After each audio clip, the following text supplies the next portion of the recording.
ಬನ್ನಿ ಮಾಡೋಣ ಎಗ್ ಬಿರಿಯಾನಿ. ನಾವಿವತ್ತು ಮಾಡ್ತಾ ಇರೋದು ಎಗ್ ಬಿರಿಯಾನಿ.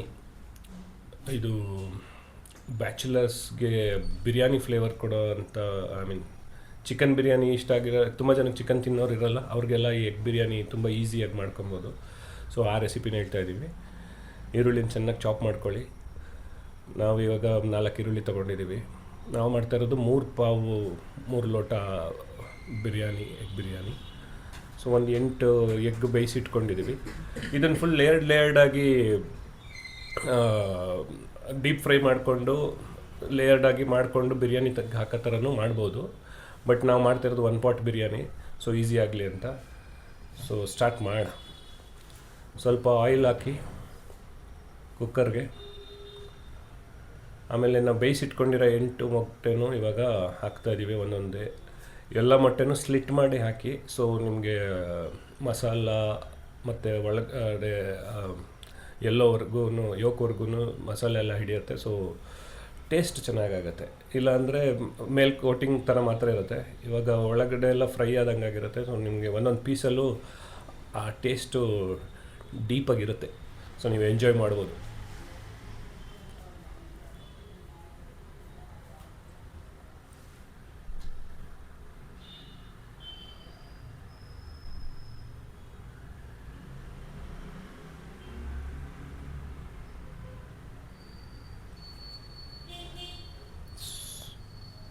ಇವಾಗ ಸ್ವಲ್ಪ ಉಪ್ಪು ಹಾಕೋಣ ಅದ್ರ ಮೇಲೆ. ಆಮೇಲೆ ಸ್ವಲ್ಪ ಚಿಲ್ಲಿ ಪೌಡರ್, ಉಪ್ಪು ಮತ್ತು ಖಾರದ ಪುಡಿಯಲ್ಲಿ ಚೆನ್ನಾಗಿ ಬೇಯಬೇಕು. ಸ್ವಲ್ಪ ಮಸಾಲೆ ಮೊಟ್ಟೆ ಎಲ್ಲ ಫ್ರೈ ಆಗಬೇಕು. ಎಲ್ಲ ನಾವು ಸ್ಲಿಟ್ ಮಾಡಿರ್ತೀವಲ್ಲ, ಅದಕ್ಕೆಲ್ಲ ಖಾರ ಮತ್ತು ಉಪ್ಪು ಸೇರಿ ಫ್ರೈ ಆದರೆ ಆಯಿಲ್ ಜೊತೆ ಎಗ್ ಒಂದು ಡಿಫ್ರೆಂಟ್ ಟೇಸ್ಟ್ ಬಂದುಬಿಟ್ಟಿರುತ್ತೆ, ಮಸಾಲ ಎಗ್ ಥರ. ಸೊ ನಿಮಗೆ ಅದು ತಿಂದಾಗ ಗೊತ್ತಾಗುತ್ತೆ ನಾವು ಇದು ಮಾಡಿರೋದು ಎಷ್ಟು ಎಫರ್ಟ್, ಎಷ್ಟು ಕೆಲಸ ಮಾಡುತ್ತೆ ಅಂತ. ಸುಮ್ಮನೆ ಡೈರೆಕ್ಟ್ ಮೊಟ್ಟೆ ಹಾಕ್ಬಿಟ್ರೆ ಬಿರಿಯಾನಿಯಲ್ಲಿ ಮಜಾ ಇರೋಲ್ಲ. ಸುಮ್ಮನೆ ಬಾಯ್ಲ್ಡ್ ಎಗ್ ತಿಂದಂಗಿರುತ್ತೆ. ಸೊ ಹಿಂಗೆ ಫ್ರೈ ಮಾಡಿಕೊಂಡ್ರೆ ಆ ಮಸಾಲೆ ಖಾರ ಉಪ್ಪು ಜೊತೆ ಬೆಂದಿರುತ್ತಲ್ಲ, ವಾವ್. ಟೇಸ್ಟ್ ಮಾಡಿ ಆಮೇಲೆ ಹೇಳಿ. ನೋಡಿ, ಹಿಂಗೆ ಬೇಯಿಸಾದ್ಮೇಲೆ ಇದು ಫ್ರೈ ಮಾಡ್ಕೊಂಡಾದ್ಮೇಲೆ ಇದನ್ನೆಲ್ಲ ಎತ್ತಿಟ್ಕೊಬೇಕು, ಸಪ್ರೇಟ್ ಮಾಡ್ಕೊಬೇಕು. ಇದನ್ನು ಮತ್ತೆ ಲಾಸ್ಟಲ್ಲಿ ಆ್ಯಡ್ ಮಾಡೋದು. ಲಾಸ್ಟಲ್ಲಿ ಅದನ್ನು ಇವಾಗ ನಾವು ಆಯಿಲ್ ಅದು ಉಳ್ಕೊಂಡಿದೆ, ನಾವು ಮಾಡಿದ್ದು ಎಗ್ ಫ್ರೈ ಮಾಡಿದ್ದು ಅದೇ ಆಯಿಲಿಗೆ ಬೇಕಂದರೆ ನಾವು ಮತ್ತೆ ಒಗ್ಗರಣೆ ಮಾಡ್ಕೊಬೋದು. ಇಲ್ಲಾಂದರೆ ನೀವು ಸಪ್ರೇಟ್ ಫ್ರೆಶ್ ಆಗಿ ಆಯಿಲ್ ಹಾಕ್ಕೊಂಡು ಪಾಟಲ್ಲಿ ಮಾಡ್ಕೊಬೋದು. ಈಗ ನಾವು ಪಲಾವೆಲ್ಲ ಒಂದು ಹಾಕಿದ್ದೀವಿ. ಮತ್ತು ಆಗಲೇ ಕಟ್ ಮಾಡಿ ಇಟ್ಕೊಂಡು ಈರುಳ್ಳಿ, ನಾವು 4 ಈರುಳ್ಳಿ ಕಟ್ ಮಾಡ್ಕೊಂಡಿದ್ವಿ 3 ಪಾವು ಬಿರಿಯಾನಿಗೆ. ಇದನ್ನು ಹಾಕಿ ಫ್ರೈ ಮಾಡ್ಕೊತಾ ಇದ್ದೀವಿ. ಈರುಳ್ಳಿ 1-3 ಮಿನಿಟ್ಸ್ ಚೆನ್ನಾಗಿ ಫ್ರೈ ಆಗಬೇಕು. ಆಯಿಲ್ ಸ್ವಲ್ಪ ಕಮ್ಮಿ ಆದರೆ ಬೇಕಂದರೆ ಆ್ಯಡ್ ಮಾಡ್ಕೊಳ್ಳಿ ಇನ್ ಕೇಸ್. ಆಯಿಲಲ್ಲಿ ಯಾಕಂದರೆ ಈರುಳ್ಳಿ ಫ್ರೈ ಮಾಡೋ ಅಷ್ಟು ಆಯಿಲ್ ಇರಬೇಕು.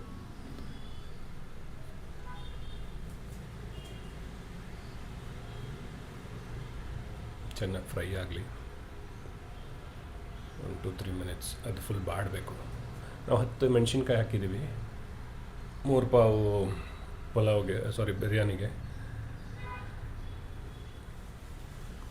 10 ಹಸಿಮೆಣ್ಸಿನ್ಕಾಯಿ ಹಾಕಿದ್ದೀವಿ. ಸೊ ಸ್ವಲ್ಪ ಖಾರ ಬೇಕು, ಇನ್ನು ಸ್ವಲ್ಪ ಡಿಫ್ರೆನ್ಸಸ್ಗೆ ಅಂತ ಅಂದರೆ ನೀವು ಚಿಲ್ಲಿ ಪೌಡ್ರ್ ಆ್ಯಡ್ ಮಾಡ್ಕೊಬೋದು. ಚಿಲ್ಲಿ ಪೌಡ್ರದ್ದು ಖಾರ ಒಂದು ಬೇರೆ ಟೇಸ್ಟ್ ಕೊಡುತ್ತೆ. ಸೊ ಸ್ವಲ್ಪ ಆದರೂ ಆ್ಯಡ್ ಮಾಡಬೇಕು, ಚೆನ್ನಾಗಿರುತ್ತೆ. ಬರೀ ಹಸಿಮೆಣ್ಸಿನ್ಕಾಯಿ ಆದರೆ ಅಷ್ಟೊಂದು ಮಜಾ ಬರೋಲ್ಲ, ಅದು ಗ್ರೀನ್ ಚಿಲ್ಲಿ ಬಿರಿಯಾನಿ ಥರ ಆಗಿಬಿಡುತ್ತೆ. ಸೊ ಸ್ವಲ್ಪ ನಾವು ಇದು ಶುಂಠಿ ಬೆಳ್ಳುಳ್ಳಿ ಪೇಸ್ಟ್ ನಾವೇ ಮನೇಲಿ ಮಾಡ್ಕೊಂಡಿರ್ತೀವಿ. ಪಾಕೆಟ್ ಶುಂಠಿ ಬೆಳ್ಳುಳ್ಳಿ ಪೇಸ್ಟ್ ಅಂಗಡಿದೆಲ್ಲ ಅಷ್ಟೊಂದು ಚೆನ್ನಾಗಿರಲ್ಲ. ಅದರಲ್ಲಿ ಆ್ಯಕ್ಚುಲಿ ಶುಂಠಿ ಬೆಳ್ಳುಳ್ಳಿ ರಿಯಲ್ ಶುಂಠಿ ಬೆಳ್ಳುಳ್ಳಿನೇ ಇರಲ್ಲ. ಸೊ ಹಾಗಾಗಿ ಆದಷ್ಟು ಮನೆಯಲ್ಲೇ ಮಾಡ್ಕೊಳ್ಳಿ, ಫ್ರೆಶ್ ಆಗಿರುತ್ತೆ, ತುಂಬ ಟೇಸ್ಟಿನೂ ಬರುತ್ತೆ. ಸ್ವಲ್ಪ ಅರಿಶಿನ ಆ್ಯಡ್ ಮಾಡ್ಕೊಂಡು ಎಲ್ಲನೂ ಆ್ಯಡ್ ಮಾಡಿಕೊಂಡು ಫ್ರೈ ಮಾಡಿ ಒಂದು 2-3 ಮಿನಿಟ್ಸ್. ಅದು ಶುಂಠಿ ಬೆಳ್ಳುಳ್ಳಿ ಪೇಸ್ಟದು ಹಸಿ ಸ್ಮೆಲ್ ಇರುತ್ತಲ್ಲ, ಅದು ಹೋಗೋವರೆಗೂ ಫ್ರೈ ಮಾಡ್ಕೊಳ್ಳಿ. ಚೆನ್ನಾಗಿ ಫ್ರೈ ಆಗಲಿ.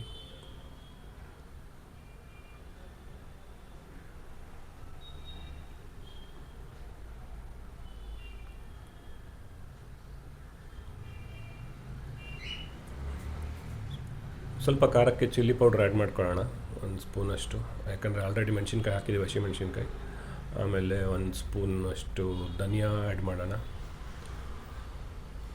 ಜಾಸ್ತಿ ಬೇಡ, ಮೆಣಸಿನ್ಕಾಯಿ ಇರೋದ್ರಿಂದ ಖಾರ ಜಾಸ್ತಿ ಆಗಿಬಿಡುತ್ತೆ. ಸ್ವಲ್ಪ ಉಪ್ಪು, ರುಚಿಗೆ ಎಷ್ಟು ಬೇಕಷ್ಟು ಉಪ್ಪು. ನಾವು ಮಾಡ್ತಾ ಇರೋದು 3 ಪಾವ್ ಬಿರಿಯಾನಿಗೆ. ಗರಂ ಮಸಾಲ, ಇದು ಹೋಮ್ ಮೇಡ್ ಗರಂ ಮಸಾಲ, ನಾವೇ ಮನೇಲಿರೋ ಸ್ಪೈಸಸ್ ಎಲ್ಲ ಪುಡಿ ಮಾಡ್ಕೊಂಡು ಮಾಡಿರೋದು. ನಮಗೆ ಸ್ಪೈಸಸ್ ಹಂಗೆ ರಾ ಕೈಗೆ ಸಿಕ್ಕಿದ್ರೆ, ಬಾಯಿಗೆ ತಿನ್ನಬೇಕಾದ್ರೆ ಸಿಕ್ಕಿದ್ರೆ ಟೇಸ್ಟ್ ಬರೋಲ್ಲ. ಅದಕ್ಕೆ ನಾವು ಪುಡಿ ಮಾಡ್ಕೊಂಬಿಟ್ಟು ಅದನ್ನು ಯೂಸ್ ಮಾಡ್ತೀವಿ, ಸಪ್ರೇಟ್ ಸ್ಪೈಸಸ್ ಹಾಕಲ್ಲ. ಬಿರಿಯಾನಿಗೆ ಒಂಚೂರು ಹುಳಿ ಟೇಸ್ಟ್ ಬರಲಿ ಅಂದ್ಬಿಟ್ಟು ಟೊಮೆಟೊ ಹಾಕ್ತಾರೆ. ನಾವು ತುಂಬ ಜನಕ್ಕೆ ಟೊಮೆಟೊ ಫ್ಲೇವರ್ ಇಷ್ಟ ಆಗೋಲ್ಲ, ಹಂಗಾಗಿ ನಾವು ಮೊಸರು ಹಾಕಿದ್ದೀವಿ. ನೀವು ಬೇಕಾದರೆ ಟೊಮೆಟೊನೂ ಹಾಕ್ಕೊಂಡು ಮಾಡ್ಬೋದು. ಇದು ಚೆನ್ನಾಗಿ ಫ್ರೈ ಆಗಲಿ.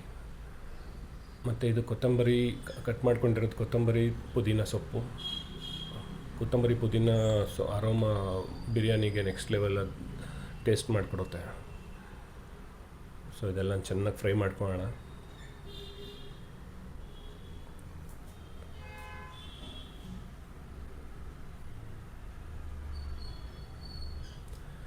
ನಾವು ಆಲ್ರೆಡಿ 3 ಲೋಟ ಅಕ್ಕಿ ತೊಳೆದು ಇಟ್ಕೊಂಡಿದ್ದೀವಿ. ಆಲ್ರೆಡಿ ಮುಂಚೆನೇ ಹೇಳ್ದಂಗೆ ಬಾಸ್ಮತಿ, ಅದು ಬುಲೆಟ್ ಜೀರಾ ರೈಸ್. ನಾವು ಪಲಾವ್, ಬಿರಿಯಾನಿ ಎಲ್ಲದಕ್ಕೂ ಬುಲೆಟ್ ರೈಸ್ ಯೂಸ್ ಮಾಡೋದು. ನಾರ್ಮಲ್ ರೈಸ್ ಹಾಕ್ಬಿಟ್ರೆ ಮೆತ್ತಗಾಗುತ್ತೆ. ನಾವು 3 ಲೋಟ ಹಾಕಿರೋದ್ರಿಂದ 6 ಲೋಟ ನೀರು ಹಾಕ್ತಾಯಿದ್ದೀವಿ. ಇನ್ ಕೇಸ್ ಬಾಸುಮತಿ ರೈಸಲ್ಲಿ ಏನಾದರೂ ನೀವು ಮಾಡ್ಕೊಳ್ಳೋದಾದರೆ ಅದು ತುಂಬ ಟೇಸ್ಟಿಯಾಗಿರುತ್ತೆ, ಬಟ್ ನೀರು ಕಮ್ಮಿ ಹಾಕಬೇಕು. ಆ ಕನ್ಸಿಸ್ಟೆನ್ಸಿ ಬರಬೇಕು. ಆಮೇಲೆ ನಾವು ಹುಡಿಯಾಗಿ ಬರಬೇಕು ಅಂದರೆ ನೀರು ಕಮ್ಮಿ ಹಾಕ್ಬೇಕು, ಆ ರೇಷ್ಯೂ ಕಮ್ಮಿ. ಈಗ ನಮ್ಗೆ ಇದರಲ್ಲಿ 1:2 ಹಾಕ್ತೀವಿ, ಅದರಲ್ಲಿ 1:1.5. ಸೊ ಈಗ 3 ಲೋಟ ಆದರೆ ನಾವು ಬಾಸುಮತಿ ರೈಸಲ್ಲಾದರೆ 4.25 ಗ್ಲಾಸ್ ಹಾಕಬೇಕಾಗತ್ತೆ.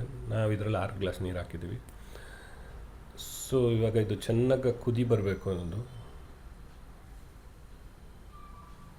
ಅದನ್ನು ಕ್ಲೋಸ್ ಮಾಡಿ ಕುದಿ ಬಂದಮೇಲೆ ಚೆನ್ನಾಗಿ ಒಂದು ಸ್ವಲ್ಪ ಸುಮ್ಮನೆ ಮೇಲೆ ಕ್ಲೋಸ್ ಮಾಡಬೇಕು, ಲಿಡ್ಡು ಫುಲ್ ಕ್ಲೋಸ್ ಮಾಡಬಾರ್ದು. ಆಮೇಲೆ ಮೊಟ್ಟೆ ಹಾಕಬೇಕು. ಹಿಂಗಾದರೆ ಹುಡಿಯಾಗಿ ಬರುತ್ತೆ. ಇಲ್ಲ ಅಂದರೆ ಸ್ವಲ್ಪ ಮೆತ್ತಗಾಗಿಬಿಡೋ ಚಾನ್ಸಸ್ ಇರುತ್ತೆ ಬಿರಿಯಾನಿ. ಹಾಗಾಗಿ ಕುದಿ ಬಂದಮೇಲೆ ಮೊಟ್ಟೆ ಹಾಕ್ಬಿಟ್ಟು ಲಿಡ್ ಕ್ಲೋಸ್ ಮಾಡೋಣ.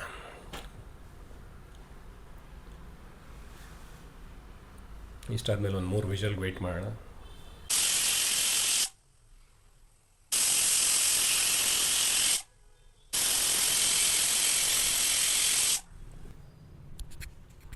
ವಿಷಲ್ ಆಗಿದೆ. ಸೊ ಓಪನ್ ಮಾಡೋಣ ಹೆಂಗಾಗಿದೆ ಬಿರಿಯಾನಿ. ನೋಡಿ, ವಾವ್, ನೋಡೋಕ್ಕೆ ಖುಷಿ ಆಗ್ತಿದೆ. ಒಳ್ಳೆ ಘಮ ಅಂತಿದೆ. ಎಷ್ಟು ಹುಡಿಯಾಗಿದೆ. ಇದೇ ಒಂದು ಅಡ್ವಾಂಟೇಜ್. ನಾವು ಕುದಿ ಬಂದ ಮೇಲೆ ಹಾಕಿದ್ರೆ ನೀರು ಕನ್ಸಿಸ್ಟೆಂಟಾಗಿ, ಆಮೇಲೆ ರೇಷ್ಯೂ ಕರೆಕ್ಟಾಗಿ ಆ್ಯಡ್ ಮಾಡಿದ್ರೆ ಇಷ್ಟು ನೀಟಾಗಿ ಆಗುತ್ತೆ. ನೋಡಿ, ಇವಾಗ ಟೇಸ್ಟ್ ಮಾಡೋಣ, ಸರ್ವ್ ಮಾಡಿ. ನೋಡಿ, ಇದು ಬಿರಿಯಾನಿ. ವಾವ್, ಸೂಪರಾಗಿದೆ. ಎಲ್ಲರೂ ಸಪೋರ್ಟ್ ಮಾಡಿ, ಲೈಕ್ ಮಾಡಿ, ಸಬ್ಸ್ಕ್ರೈಬ್ ಮಾಡಿ, ಹಿಂಗೆ ಸಪೋರ್ಟ್ ಮಾಡ್ತಾಯಿರಿ. ನೆಕ್ಸ್ಟ್ ವೀಡಿಯೋಲಿ ಸಿಗೋಣ. Thank you.